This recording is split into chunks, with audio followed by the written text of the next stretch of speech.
जिस भक्त का नाभ मझधार में पड़ा हुआ रहेगा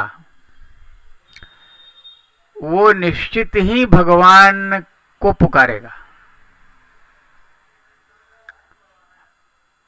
भक्त हमेशा प्रत्येक परिस्थितियों में भगवान को ही याद करता है, और उसमें भी भगवान तो भव सिंधु के खेवैया हैं, भव से पार लगाने वाले हैं। उनको नहीं पुकारेगा भक्त तो किनको पुकारेगा? इस संसार में उनको छोड़ करके ऐसा एक भी नाम नहीं है जिसके पुकारने से किसी भक्त का काम चल सकता है। और एक भक्त अपने को कैसा समझता है? बिल्कुल अनजान, नादान, दीन, अज्ञानी, ऐसा मान करके ही वो भजन करता है, क्योंकि भजन का भी अहंकार होते देखा गया है। और ऐसे में भक्त यदि कहे प्रभु ऐसे अज्ञानी जीव पर भी आप कृपा करते हैं, तो भक्त भी भगवान से यही अपेक्षा करता है और कहता है प्रभु ऐसे अज्ञानी जीव पर अपनी कृपा कर देना।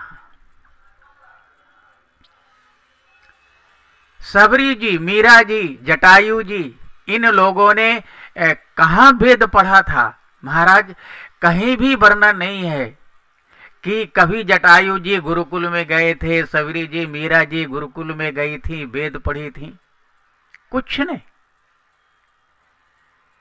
केवल नाम लेने मात्र से सारे गुण उनमें समाहित हो गए और वो गुणों से ओत प्रोत हो गए।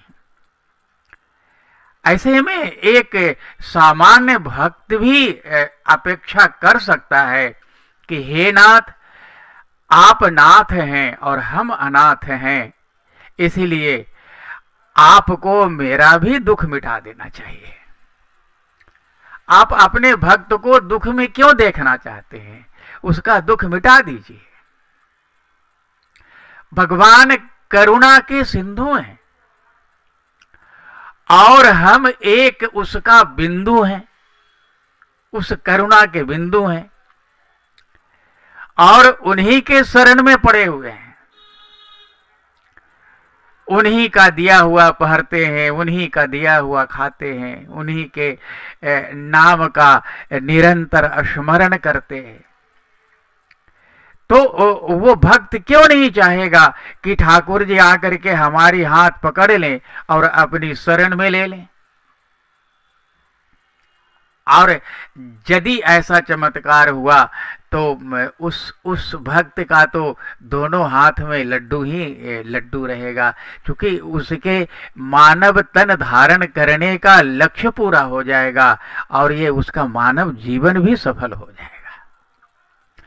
और एक भक्त ही नहीं, जो भी इस प्रकार से भाव जगत में जी करके और भगवान के बारे में निरंतर चिंतन करते रहेगा, सबका वही हश्र होगा जो एक भक्त का होता है, दूसरा कुछ नहीं। धन्यवाद। नारायण।